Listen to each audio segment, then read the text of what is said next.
This year has been a difficult year for all of us institutionally and for many of us, or rather for all of us individually. And as we come to the Yamim Noraim, one of the questions we ask ourselves is, how do we speak to our congregants about this year? What is it that our tradition could teach? What are the things that we can learn? And how can we fulfill the core task of our tradition, or of every religion? And that is that the goal of religion is to create a structure which propels people forward. A structure and an institution which is a force for good in individuals' lives and creates greater meaning, greater depth, greater good. Now, how do we take that in a year with much pain?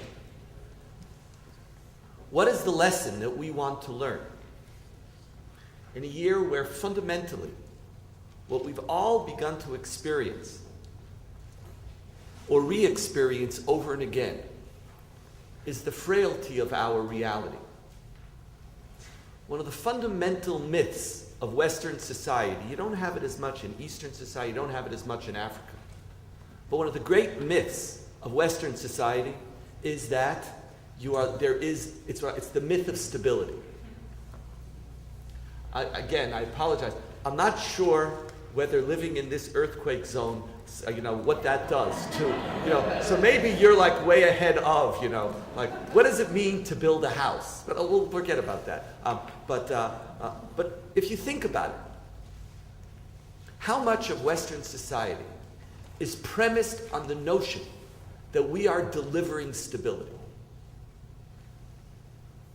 How are you? The answer is fine. There's a rhythm to it. That's the way it's supposed to work. It is politically incorrect to actually answer that question. We all know the people who answer it. Those are the people we don't talk to anymore. It's like, how are you? They start answering, keep in touch. Right? It's like, just keep in touch. They answered the question. No, because how are you? Fine, thank you. All is well. Even when we mourn, when we talk about people mourning, they're doing well. Meaning, what does it mean to do well in mourning? To do well in mourning should be being a shmata. That's what being well in mourning is, because that's frankly what you're supposed to be doing during mourning. You're supposed to be a shmata. You're supposed to be finished, destroyed. But in our life, being well, doing well in mourning is, they're holding up well. They're not crying on us. They're not showing their emotion. It's very interesting. And if for some reason too much tragedy or difficulty descend upon our life, we always have a remote control. We could always have a rerun of Seinfeld or of, what's that show with Law and Order? At any given time. You can always turn to something to get we work very, very hard at that. And it's of great importance to us psychologically. It enables us to get through the day. In many ways, and we're going to see this in a moment, this notion of stability is a replacement for God. Because part of what God is supposed to provide, or one of the great resources that religion gives, is it provides for you a God who's supposed to give you or enable you to have that myth of stability.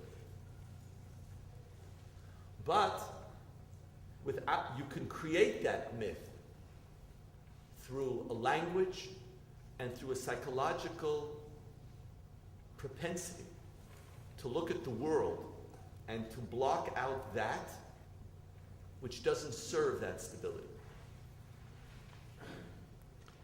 But one of the things that this year, that a year such as this, or 9/11 was a similar year, but in different ways, ones that people outside of Western society wouldn't even fully understand.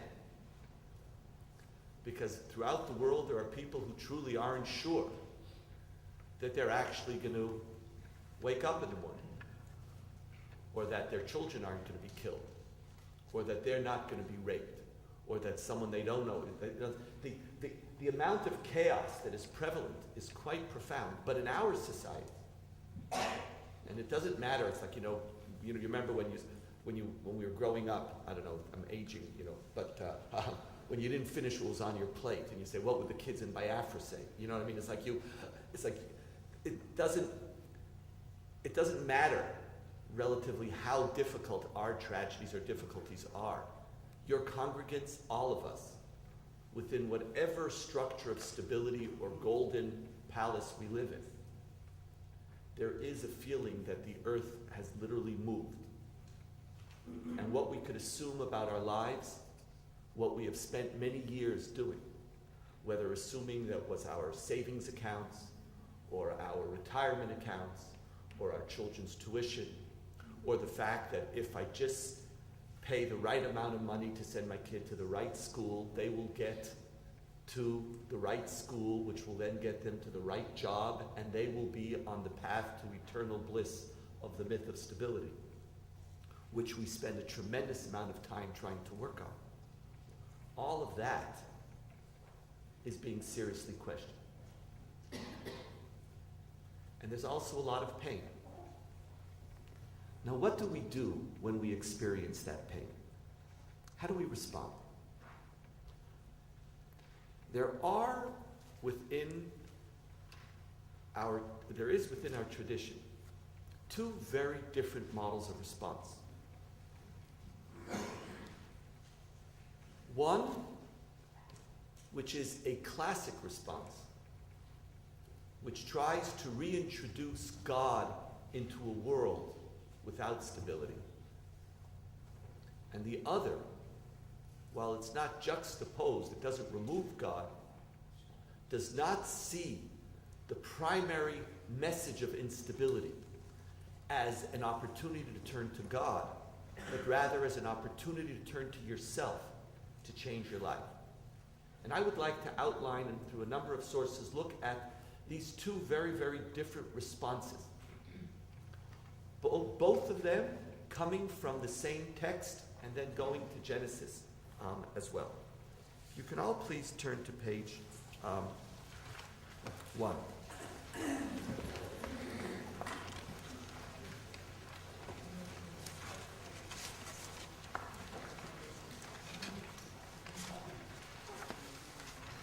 Amar Rava, v'itema Rabbi Chizda. Rava said, and some say Rabbi Chizda said, Im ro'eh adam sheyisurim ba'im alav yefashfesh b'ma'asav shene'emar nechabsa drachenu v'nachkora v'nashuva ad Adonai. If a person sees that suffering is befalling them, let them examine their conduct. For it says, let's explore our behavior, the way that we're living, and then we will return to God. This text, Haro'eh Yisurim Ba'im Alav Yefashvesh B'ma'asav, is the classic, or one of the central classic texts on how you respond as a Jew to difficulty. When difficulty is, when suffering meets you, what do you need to do? You need to look at your behavior. Now the question is why? Why should you look at your behavior when suffering befalls you?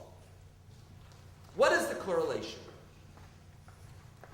The presumption of this is that history is not governed by chance,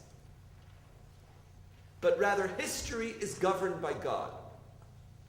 And everything that affects your life is a direct response of God's involvement in history.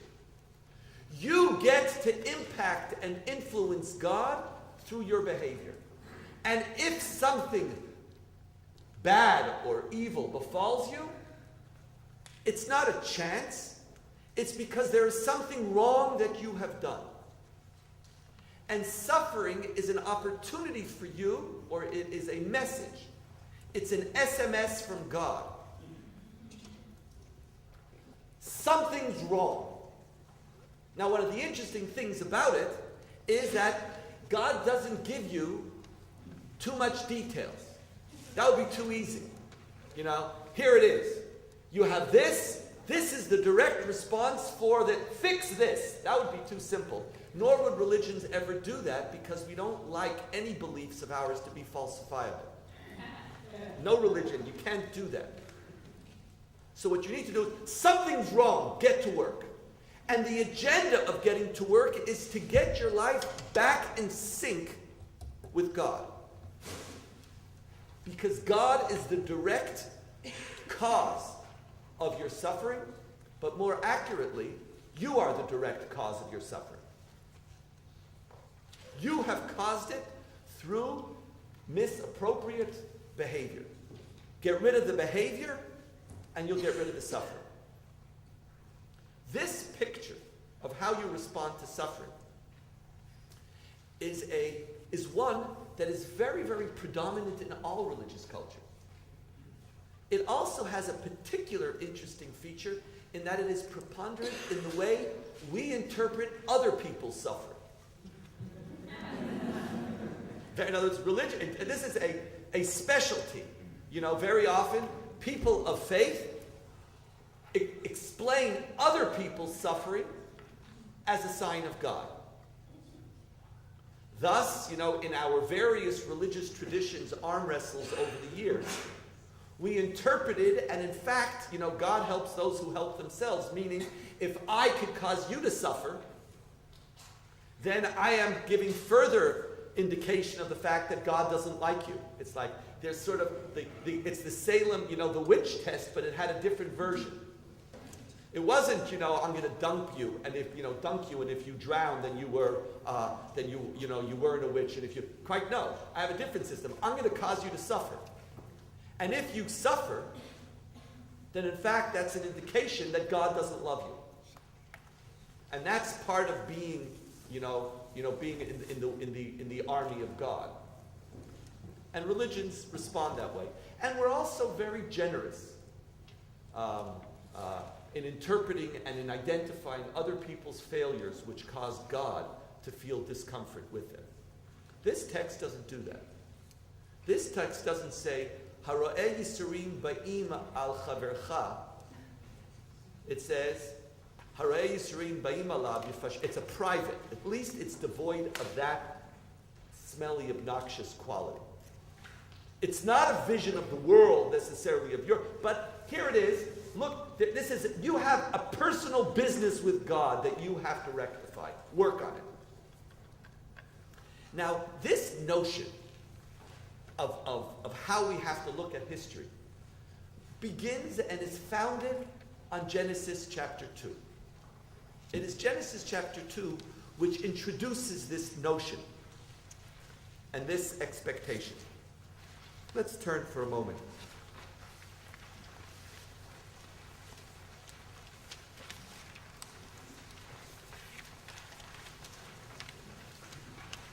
Chapter 2, verse 8. Vayita Adonai Elohim gan be'eden, it's on page 7. Vayita Adonai Elohim gan be'eden mikedem vayasem sham et ha'adam asher yatzar. ויצמח אדוני אלוהים מן האדמה כל עץ נחמד למראה וטוב למאכל ועץ החיים בתוך הגן ועץ הדעת טוב ורע. God, as distinct from Genesis 1, which we're going to look in a moment, engages in taking care of human beings. Plants not simply a garden, but in that garden puts everything that is wonderful, and puts in the tree of knowledge of good and evil. The nurturing God who takes care of us is introduced to us in Genesis chapter 2. It's not the God who creates the world, it's the God who creates the garden. It's the God who is engaged in a relationship with us as human beings. Now, that could be fine. The Bible could have ended here. We would have been just fine. God gives us a garden. Great. What else? Anything you want. But what always seems to happen in the Bible is that whenever God gives something, there is an expectation for something in return. That, which, by the way, as a little footnote, is the major source of God's frustration throughout the Bible.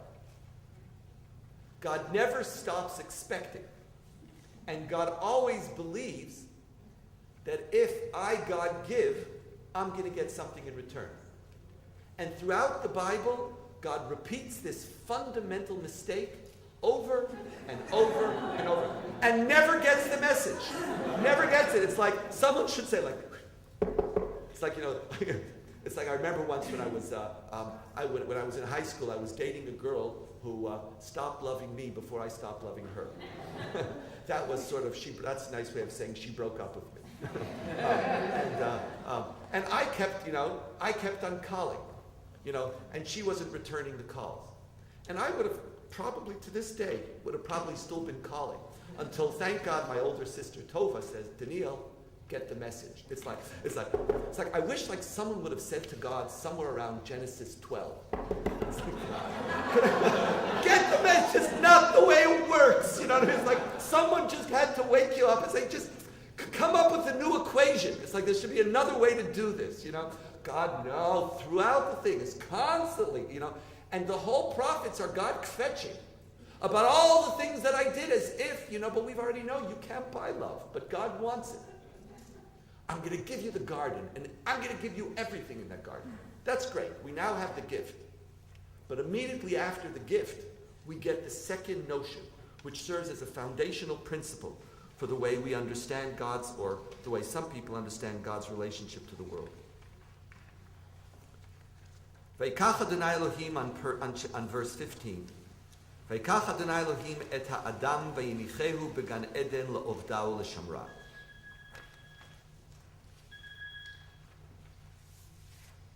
Vayitzav Adonai Elohim al ha'adam le'mor mikol etz hagan achol tochal u'mi'etz hada'at tov v'ra lo tochal mimenu ki biyom achlecha mimenu mot tamut. This is the first commandment in the Bible. Some of you, in the rabbinic tradition, the first commandment is pru or vu, but according to the Torah, pru or vu is not a commandment. Pru or vu is a blessing. You're not commanded. Pru or vu, the same language of pru or vu which appears with human beings, also appears with animals. It's not a commandment. This is the first time also that the word vayitzav, mitzvah, appears. And it's not by accident. We got the garden. We're in the garden. It is in the garden that the concept of mitzvah occurs. And together with the concept of mitzvah comes the thread of punishment. God will shape history for you, and you have a choice. You want to live in a garden? You want all the good things to eat? You want everything protected? You want to live? What is more stable than a garden? Where all you have to do is spritz the leaves and talk to the plants and ask them how they're feeling today. That's it. There's nothing more that you need to do. Is that what you want? Do you want that stability? Well, God, will provide it for you. You got the garden. But with that stability, the maintaining of that stability requires the obedience of a commandment. And the threat is that if you don't obey that commandment, you die, and your life in the garden comes to an end. This is the first time in the Bible, and it becomes the model that repeats itself over and again, of how we understand God and how we are to achieve a garden life that we yearn for. And it is on the basis of this that the basic reading of Tractate Brachot could be understood. You're suffering? You ate of forbidden fruit. There is some tree. There's something out there. There's a commandment. Back then, it was only one commandment. There's multiple opportunities for you to both succeed and to fail. And if you suffered, it's because you haven't lived up to what I've asked of you. This is a very clear model. Now, this model is both cold, depressing, alienating, and unbelievably powerful and rewarding. For otherwise, it would not have survived for so long. Because it was not simply God who spoke in this language, regardless of whom you believe wrote the Bible. It is we human beings who chose to perpetuate this belief. Because while this notion that I am suffering because I have something that I've done, and when we get rid of the notion that you're suffering because of something you've done, and at least it's mine, it gives us an opportunity to believe that we could actually reclaim some stability in our life. God can give us back if I just fix what I'm doing wrong. I can't change nature. I can't influence all of history. But I can check my mezuzahs. I can go to shul a little more often. I can do a mitzvah of the day. I can light candles. While I can't control history, I do have more control over my behavior. And if stability is that which I yearn for, I have a greater chance of maintaining that myth through associating history with the power of God, and through that, finding some peace in my life. I read it and I go cold. It doesn't work for me spiritually. But I say that with great care, because wherever I go, religious people find in it great, great comfort. Because what you want in your time of pain is not just somebody crying with you. That's one thing. The God who cries with you is okay, but I want to tell you, the crier, would not have made it throughout history. The crying God would have been replaced a long time ago. That's nice. No, it's sweet. You know, you have emotional feelings, you love me so deeply, you're crying, I'm touched. Fix it. Fix it. I'm not interested in this emotional. I have enough people who will cry with me. I don't need you to be a crier with me. I have plenty of other impotent people who could share my pain and say, I am with you. I want someone who can actually change it. And so we perpetually believe in this God because of what this God delivers for us. And when we see suffering, the focus is, how do I get back on God's good side? That's my focus. And this is one reading of the text in Tractate Brachot. There is, however, another reading. And before we get to it, it's based on a different approach or vision of God. And it is the God of Genesis chapter 1. And Soloveitchik, in Lonely Man of Faith, he got it right, I believe, but he didn't have enough chutzpah. So Soloveitchik spoke about Adam 1 and Adam 2, but didn't know, or I don't know, didn't want to, or didn't speak about the fact that there really isn't an Adam 1 and an Adam 2. There is a God 1 and a God 2. There actually is only one Adam. There's actually, however, two very, very different gods. And the God of Genesis is not a God who creates gardens, and it's not a God who commands. There is no commandment in Genesis 1. The God of Genesis 1 does something very, very different.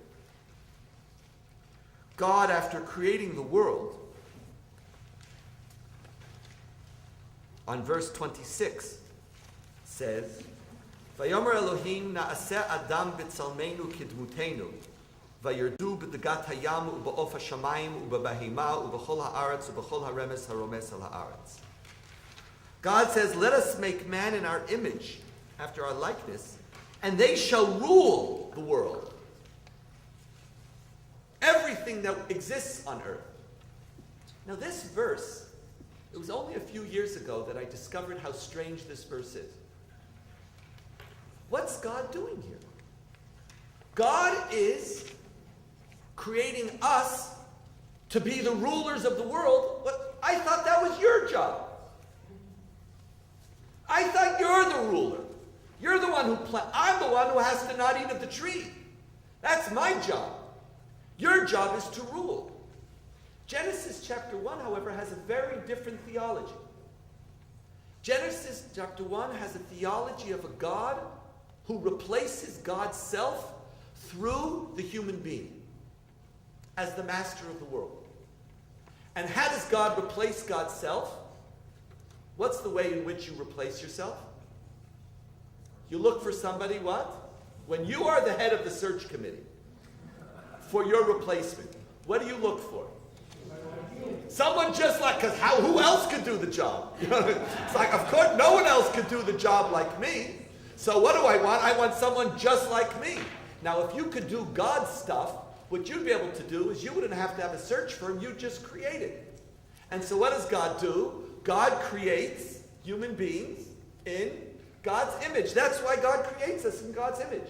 We're created in God's image because God's looking to replace God's self and leave. God has no role after Genesis 1. That's what Shabbat is. Shabbat is the end of the story in which God said, I created, I declared it holy, and it's over. I have no role.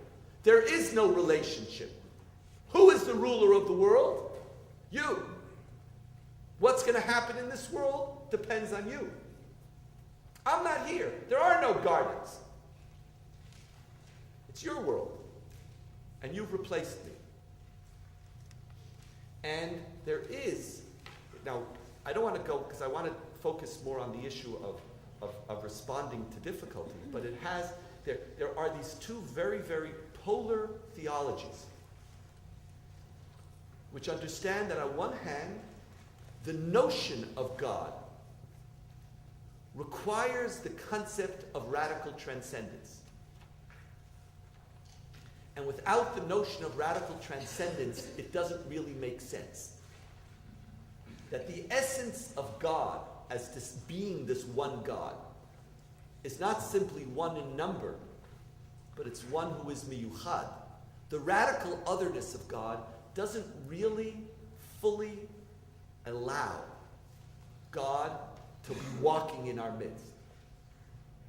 And Leibovich, used to speak about this, where all the people used to go running to the kotel to put the little petek in case of, And he said, "What do you think? It's kupat cholim?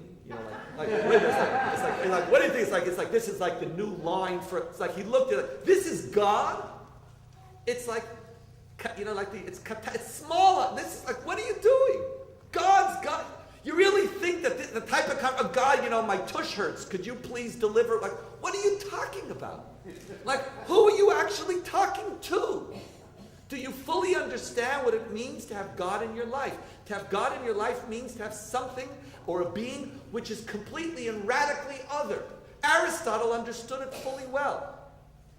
When Aristotle says, God can't even create.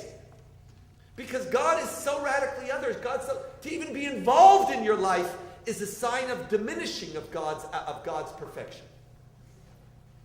The God of Aristotle has to spend all of God's time doing what? Doing only the most perfect thing. And what's the most perfect thing according to Aristotle? To think. Therefore, the God of Aristotle spends all of God's time thinking about the most perfect things. What's the most perfect thing? God. Therefore, the God of Aristotle spends all of God's time contemplating the essence of God. Contemplating your tsaros That's not God. That wouldn't make me God. It's not like, and this is the problem we're facing. We actually want God in our lives, but when we put God in our lives, God ceases to be God. We get something else. And so one of the ways in which the Torah tries to express that is that whenever you have a tension, which you want somehow to tell people, walk in some middle path. And I can't tell you exactly what to do. What we do is we tell you different stories. We give you two parallel stories and say, now balance them. And it's okay, I don't know how you balance them, because they're impossible.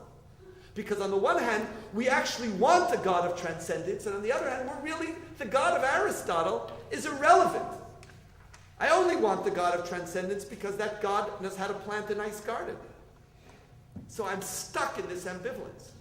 Now, in the first response, when I just hear Genesis 2, my primary question is, how do I make my life in sync with God? And how do I make sure that every moment of suffering is used by me correctly to assess the proper alignment of my life with the will of God? And the more my life is attuned with the will of God, the more I am doing what I must do as a human being. Suffering leads me directly back to the human-God axis. There is, and if we can, let's continue to read the text for a moment in Brachot. And remember Genesis 1 and 2 as a backdrop.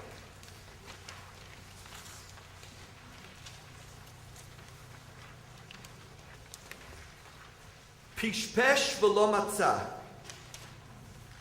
yitle bebitul Torah shenemar, ashrei hagever asher tiyasreni ya umitoratcha talamdenu. If you checked and didn't find. Now this is a very, very interesting moment. What does it mean if you checked and didn't find? Not only does it mean that this text is not speaking to any of us here. We could say that because the congregants aren't here, right? It's not speaking to any normal person. But what is it doing? What does it mean, pishpesh v'lo matzah? Here the text is actually shifting. It's shifting from asking you to use your suffering as a way of learning whether you are aligned with God, to a text which is beginning to try to justify God. In the first stage of the text, how do you learn from your suffering to align yourself with God? The second stage is part of aligning yourself with God is making sure that you know that God is just and righteous. And therefore, if you looked and didn't find, that might actually mean what? Maybe God didn't do it. Maybe God is evil.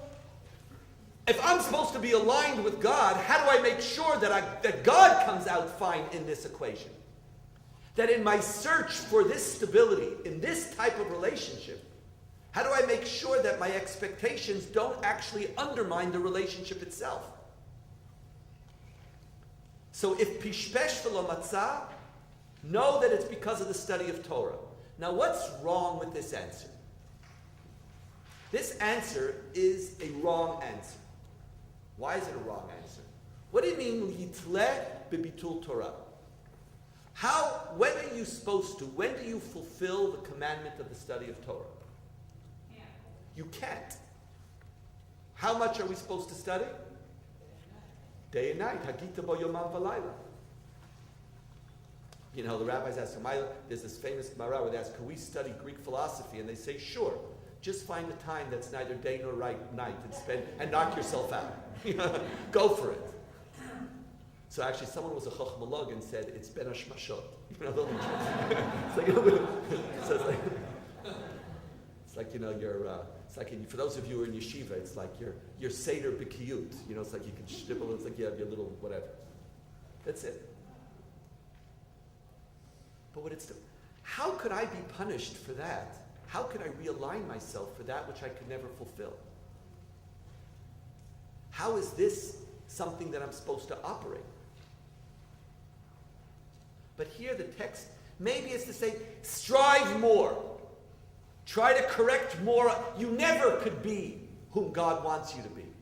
But if that's the case, it really begins to undermine its goal. And the first section of the text states a principle in which you reconnect to God through making sure that your behavior is correct. The second is that you reconnect to God by making sure that you never blame God for your suffering. And the third is the one that expresses it even more, and that is the notion, pishpesh v'lo matzah. If you were the Rabbi Akivas of history, you were the people who actually never wasted a moment of study of Torah. Im tala v'lo matzah biyadu asher yisurim shel ahava hem. Know that they are sufferings of love. This notion of suffering of love is the ultimate attempt at the last moment to make sure that you don't see your suffering as a break between you and God.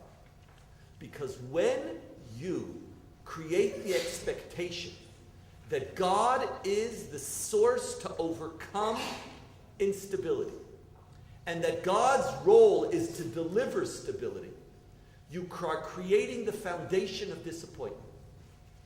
And how do we create the expectation and the loyalty without the disappointment which could break the relationship? And this text attempts to do exactly that. I want my cake and eat it at the same time. I want you to expect. I want you to be motivated by it. I want you to constantly look for new opportunities to be at one with God, but I don't want that expectation to lead to the inevitable disappointment. What's the answer? God sometimes loves you by torturing you.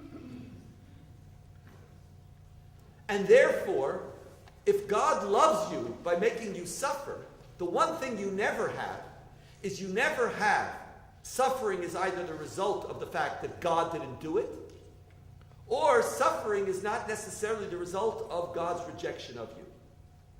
And so the relationship is maintained.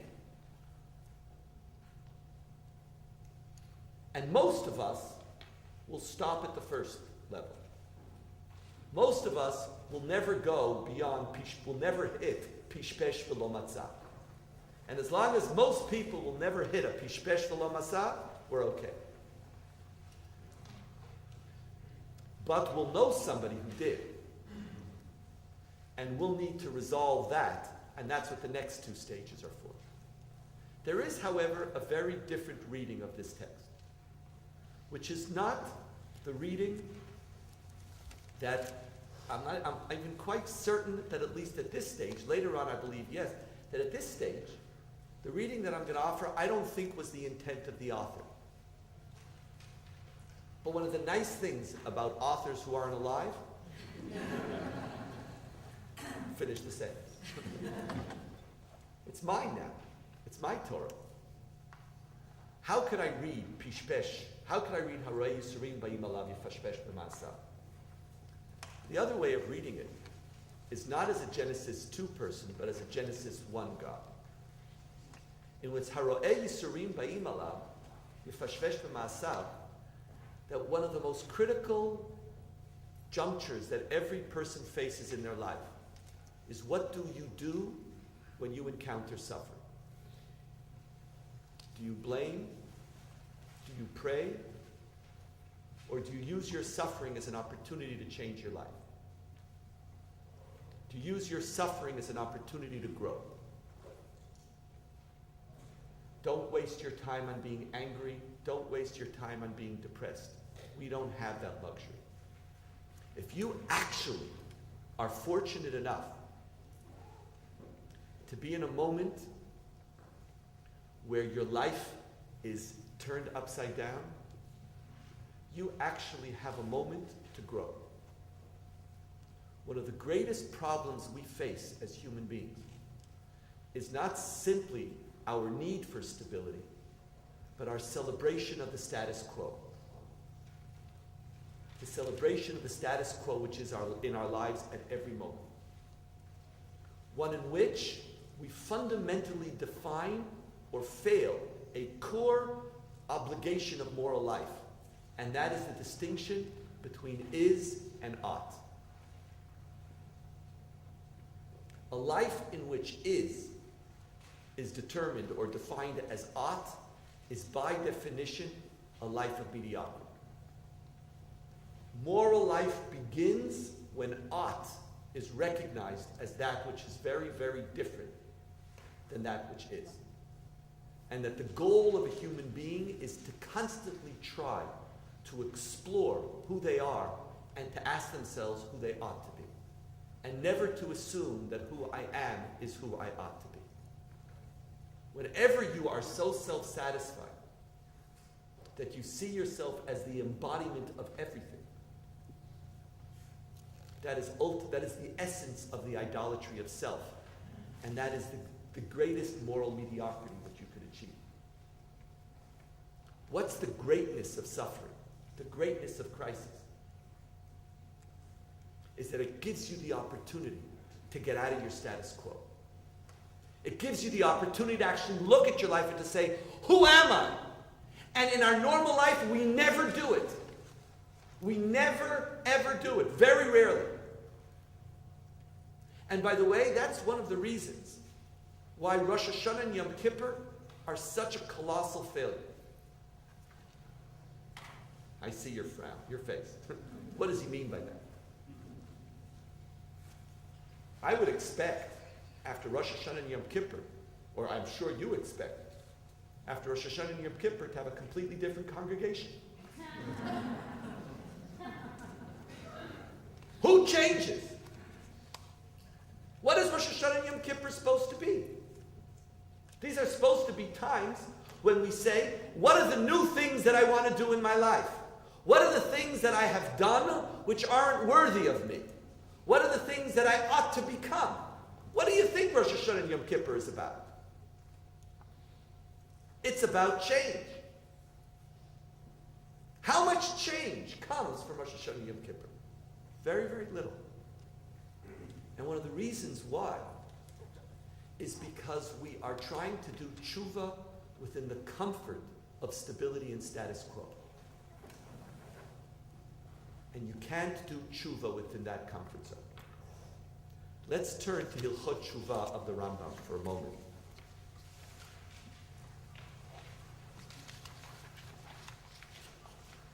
Let's look at two very, very interesting sections in the Rambam on page 10. The first one, let's look at this language. With regards to all the precepts of the Torah, affirmative or negative, if a person transgresses any one of them, either willfully or in error, and repents and turns away from his sin, he is under a duty to confess before God, blessed be he, as it is said, when a man or a woman shall commit any sin that men commit to do a trespass against the Lord, and that person be guilty, then they shall confess their sins which they have done. It's a very strange obligation. When a person does tshuva, what are you supposed to do? You're supposed to... Tshuva is changing behavior. What does Maimonides say you're supposed to do in order to fulfill the obligation of tshuva? You're supposed to confess. Now, it's a little strange. Now, confessing on sacrifices, I can understand. So instead of just like giving a goat, or a cow, or a sheep, or a little bird, and saying, you know, there's the sin, goodbye, I can actually understand the desire to vocalize, thinking that the concept of vidui in korbanot is the tshuva in the korbanot. But what do I need vidui for in tshuva? And remember, please, that in the Torah there is no tshuva. You know, the fundamental ritual of Yom Kippur doesn't have tshuva. It only has, it's not called Yom Tshuva, it's called Yom Kippur. It's kapara. It's where God forgives you. But by having this tshuva, why do I need vidui on tshuva? Vidui on korbanot, it's great. You know, it removes it from being an empty ritual. It puts me there. It takes it out of just the priests. It makes the individual a participant, creates individual responsibility. It's great. I could do a whole sermon on it. But vidui on tshuva Who did the tshuva? The rabbi didn't do tshuva for me. I did the tshuva. So what do I have to do vidui for? A possibility. But what I'd like to suggest is that the purpose of the vidui is to understand that many people do the act of tshuva without having charata. And it seems a contradiction in terms. We actually repent without feeling bad about anything. Actually, we're taught that you're not allowed to feel bad about anything.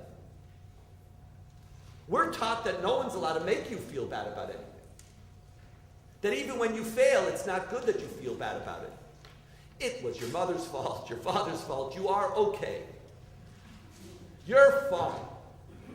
You're wonderful. Feel good about yourself.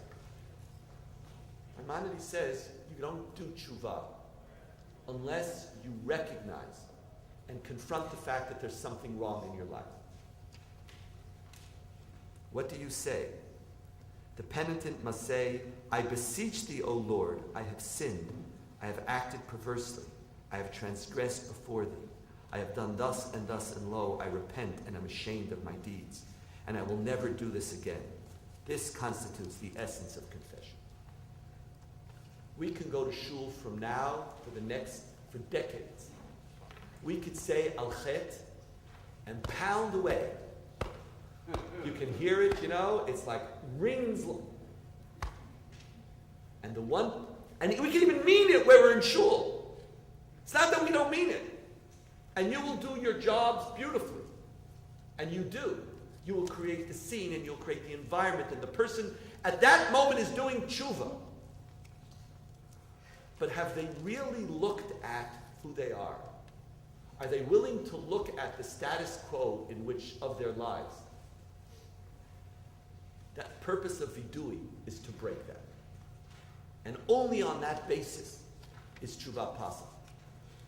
And then Maimonides, who is one of the most verbally constipated people who we know, who every single word that he says, he thought about a gazillion times, and that's why you're supposed to analyze every single word in Maimonides. All of a sudden, comes to chapter 3. Look at this Maimonides that we find. Although the sounding of the shofar on the new year is a decree of the written law, still it has deep meaning. In other words, why do we do vidui? Because what? He said before, it's a commandment. Why do we do shofar? Because it's commanded. All of a sudden my mind says, I'm not just talking commandments. Let me talk to you about shofar. What is shofar? It has a deep meaning, as it says, awake, awake, O sleeper, from your sleep. O slumberers, arouse yourselves from your slumber. Examine your deeds. Return in repentance. Remember your Creator. Those of you who forgot the truth in the follies of the times and go astray the whole year in vanity and emptiness, which neither profit nor save, look to your souls, improve your ways and works. Abandon every one of you his evil course and the thought that is not good. Now, for those of you who know Maimonides, when you read, you don't see sections like this in the Mishnah Torah where there's like, he's getting poetic. Like he found the other side of his personality. It just sort of came out. It's like this Maimonides. It's out there. What happened? When he hears the shofar, what's the shofar? The haunting tone. He doesn't hear a mitzvah. He hears something that's penetrating deep into his soul and saying to him, wake up. You've fallen asleep with your desire for stability and status quo. You've fallen asleep and you've become smaller than who you ought to be. And I've mentioned this to some of you, one of my favorite things, and I like speaking about it, is this great word in Hebrew. If you want to insult somebody in Hebrew, you don't have to call them a name. That works too. But all you have to say to them is, katan alecha. It's small on you. And it means, like you see, katan alecha. It's like, who? You could have been more. You could have been more. And the Rambam hears the voice of the shofar calling forth him and saying, be more. It penetrates deep into his soul. It is necessary, therefore, he says, that each person should regard himself throughout the year as if he were half innocent and half guilty, and should regard the whole of mankind as half innocent and half guilty. If he commits one more sin, he presses down the scale of guilt against himself and the whole world and causes his destruction. If he fulfills one commandment, he turns the scale of merit in his favor and in favor of the whole world, and brings salvation and deliverance to all his fellow creatures and to himself. Maimonides is basically developing a prescription in which the worst thing for a person is to see the world as stable. That growth and tshuva are founded on the principle of instability. That your whole life, right now, is standing in the brink. Now, we've learned that we can't do this. We can't sell this. We're not going to be able to sell this. And while I can't tell you what to do, and you know your congregants better than I, don't try to sell this. It's not going to work. They'll mention your other speeches. Oh, the speech on Ahmadinejad, that was great. Our rabbi is also against anti-Semitism. It was good to know. I wasn't sure for a moment. We didn't know. There's these new rabbis. We don't know what's happening out there. It's good to know. One thing, it's nice. I like to come to shul every Rosh Hashanah Yom Kippur to get reaffirmed that my rabbi is truly, again, still, the year passed, still against anti-Semitism. That's my stability. And they'll mention that one. But no. See, the art of using every text is knowing how to use it. You can't sell. I don't think it's too debilitating. I couldn't live like this. I don't know about your congregants. I'd be too nervous. Part of life is feeling free and comfortable. And knowing, you know what? It's like one of the nice things about being a Jew is that I know I could sin. And it's okay. Like nothing gets broken so quickly. Sin doesn't break everything. So this text, you have to read it, but you can't.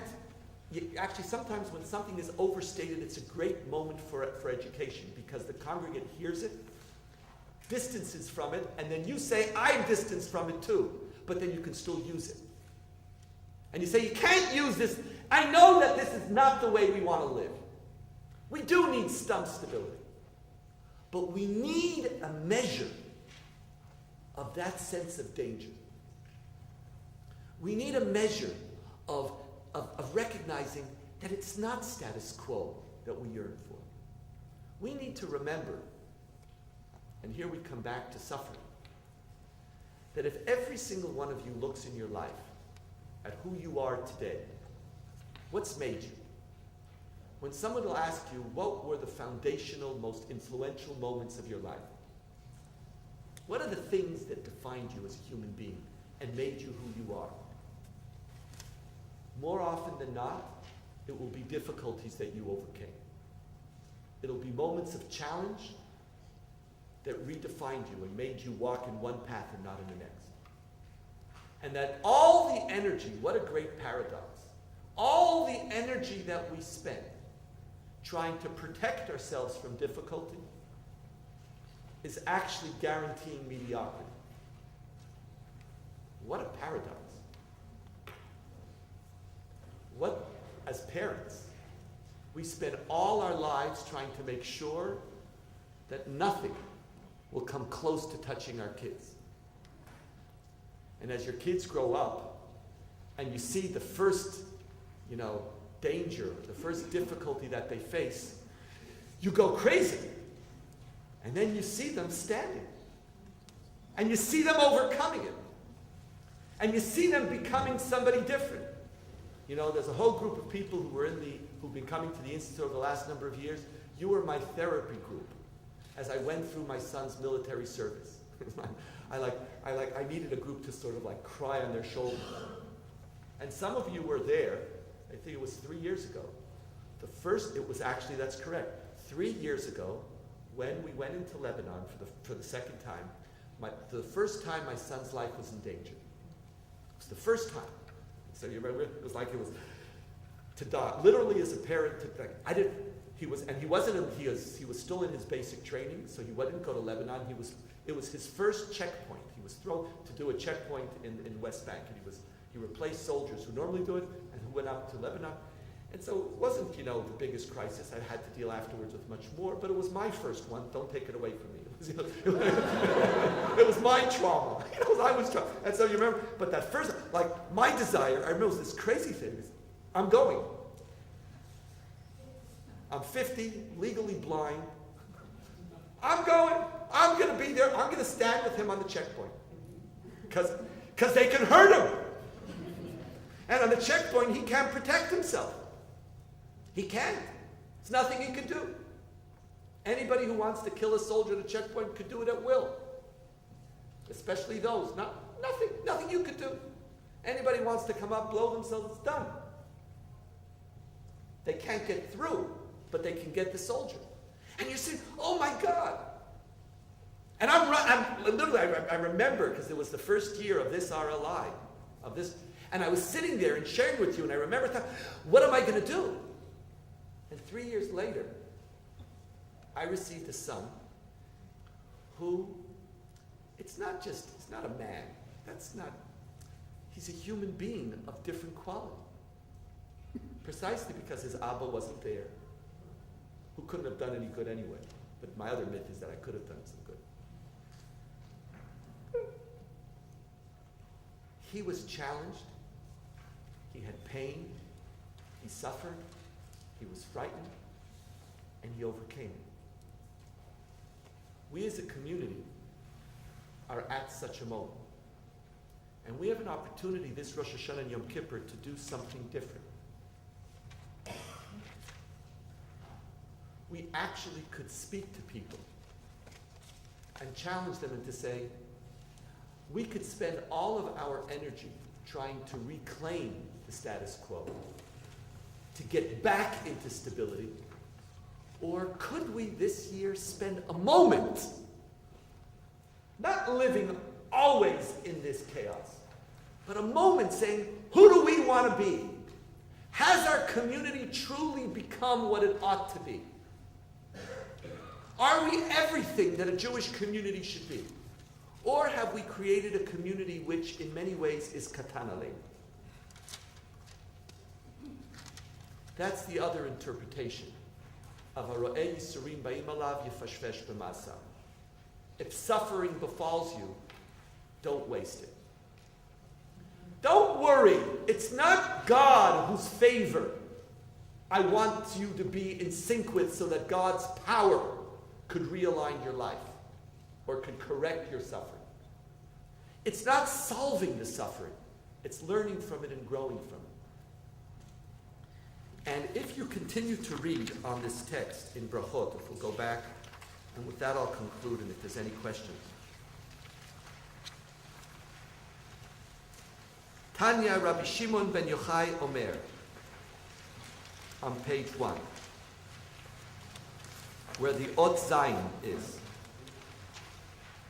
Tanya Rabbi Shimon ben Yochai Omer, Shalosh matanot natan HaKadosh Baruch Hu liYisrael v'chulan lo natnan ela al yidei Yisurim ve'elu hen Torah, Eretz Yisrael v'olam haba. Suffering is not the consequence of sin. That equation which was set forth from Genesis 2 and paints the whole Bible. Nobody suffers in the Bible, with the exception of Job, who did not sin. Just doesn't happen. If you don't sin, you have a Garden of Eden. And your Garden of Eden is destroyed only when you don't listen. That core equation, which exists throughout the Bible and paints religious discourse for centuries and millennia, here in Tractate Brachot it's declared that's not the way it is. There is that discourse, but there's a different one. Suffering and difficulty have nothing to do with your behavior. It has to do with the quality of that which we want you to achieve. the three greatest gifts that I've bestowed to you, the things that as a human being will fulfill your life. Torah, what should be more? You know those beautiful songs that went in I forget where, I think it was in Morocco, where kids would first day come to study Torah. They put honey on the Torah so that their first experience of Torah, they would touch it and they would lick the honey and they would say, there's this beautiful song by Brera TV on this one, I think it's in Kfar Tamra, I think it is, but it's, go look it up. But it's, you could actually Google it today, but it's like it's always, Torah should be sweet. Of course, Torah? Of course it should be sweet. Torah is that which the Bible promised to us that if you keep it, everything will go well with thee.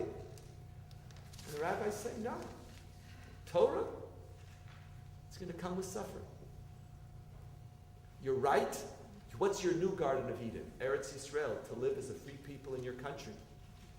That's your garden. You think it? No. It's going to come with pain. The world to come. That myth or that belief that will give, where you have your eternity, where there is this moment of tranquility and status quo and justice, where all, what is the world to come? The definition of the world to come is that place where everything that was wrong here doesn't exist there. That's world to come on one foot. Whatever really, you think that anything that feeling, anything that you truly want as a human being, that you deserve, that will define your mission in life. Because I'll say, God gave every one of them through suffering. If we could understand that, we could understand that we cannot value things which come too easily to us, but that we recognize that this myth of stability, this need to have everything go smoothly, this myth to make sure that everybody is, how are you, fine, thank you, is not the way that you achieve greatness. It's not the way that you achieve Torah, Eretz Yisrael, or Olam Haba. It's not God who's punishing you. But that is the fundamental human condition. As religious leaders and as people who believe that there is no greatness without tshuva, who really believe that Rosh Hashanah and Yom Kippur are new opportunities for renewal, we have an opportunity this year to push our congregation one step further and to give them a choice. You can see your instability and suffering and go running. You can go running back to God. You can go running back to your accountant. You can go running back to whoever it is that's going to give you back your savings account. That could be your focus. How do I reclaim it? Or you can say, I want that. None of us are ascetics. We would like our retirement accounts back. We would like to have our jobs. But we could also grow. And opportunities to grow as a human being, unfortunately, are far and few in between. We have a unique responsibility this year. And I hope that each one of us could present a simple lesson to our congregants. Haroeh Yisurim Ba'im Alav, Yifashvesh B'Masav. Thank you.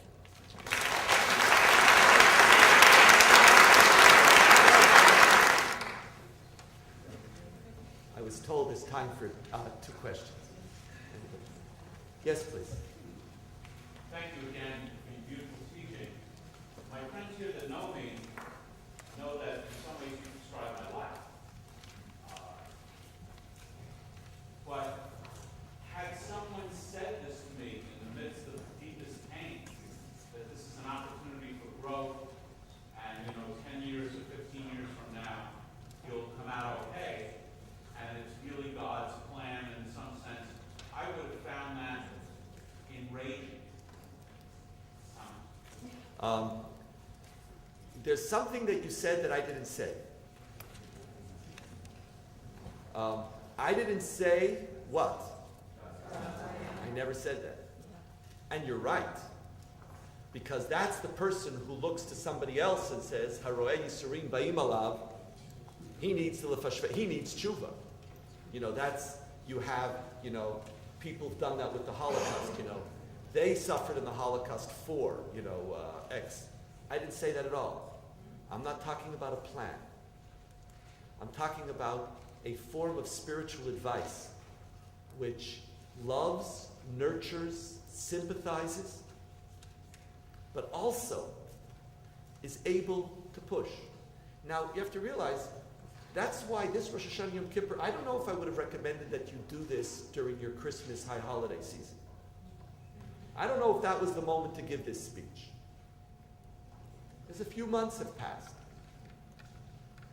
We're unstable, but in other words, your point is very, very correct in general.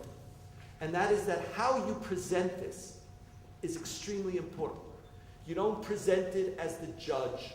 You don't present it as the critic. You don't present it as the rabbi who personifies the excellence. And it's not this moral superiority, but it's an act of love, which talks about who we are as human beings. And you don't tell the individual, as you speak about all of us. And you don't talk about plans, and you don't talk about what you deserve. Now that we've had a few months, we could either return to who we were, or we could take one step forward. And that's, see, I can't tell you, I am so frustrated. I'm sure you are too. That tshuva is the greatest thing in the world. What does tshuva mean?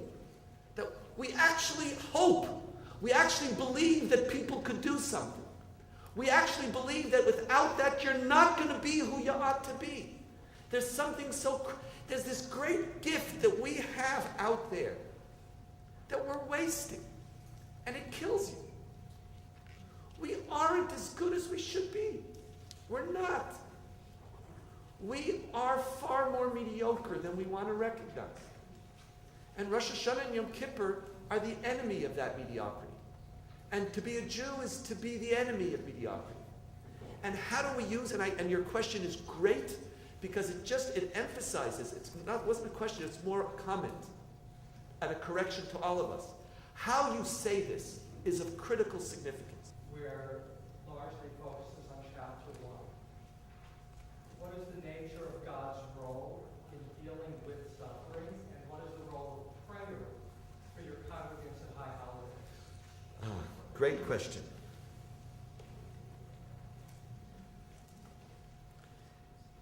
Genesis 1, God has no role.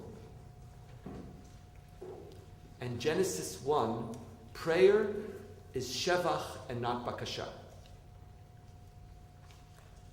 There is no bakasha. There is no petitional prayer from Genesis 1. Petitional prayer could only begin in Genesis 2. It actually doesn't even begin in Genesis 2. Do you know when petitional prayer begins? Paradoxically, the first petitional prayer in the Torah, any of you knows where? All of those are correct. I think the first one is Cain and Heva. That was your answer. The first one is Cain and Heva. Guess when petitional prayer stops? You don't have petitional prayer in Genesis 1, and you also don't have petitional prayer as long as you're in the Garden of Eden, because you're not missing it. Petitional prayer begins when you're out of the Garden of Eden, and then, actually, the first, in a certain form, it's when they begin, when they're having to make a living on their own, and they feel the loneliness of being alone, that they actually turn to God. That grows out of the God of Genesis 2. And our challenge, and this is, we're given both because we're meant not to choose. There is a place in our life to pray. There is a place in our life to let go and to realize that I can't do it alone. And I need you. And to turn to God to say, God, be there with me. Help me. But we have to, Genesis 1 needs to be there too. Because one of the,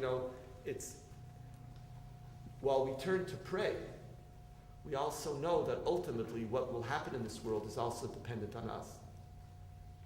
And so how do you live in that balance between Genesis 1 and 2? I'm sure every one of us, you can almost build each one of our spiritual and religious biographies on the way we balance Genesis 1 and 2. Some of us are far more Genesis 2 Jews. Some of us are more Genesis 1 Jews. Some of us are both. We play with it. But it's precisely, that's at a moment when this instability hits us, that I believe we would waste it if all we did was pray. Prayer is great, but prayer is not going to make you the master of this world. And one of our jobs is, whether we're ever going to be the masters of this world, our job is at the very least to attempt to master it. And that's the challenge of tshuva. Tshuva as distinct from tefillah almost, as two different modalities and responses to this crisis. And while tefillah has its place, so does tshuva. And I hope this year that could also be an essential part of the way we grow as a people.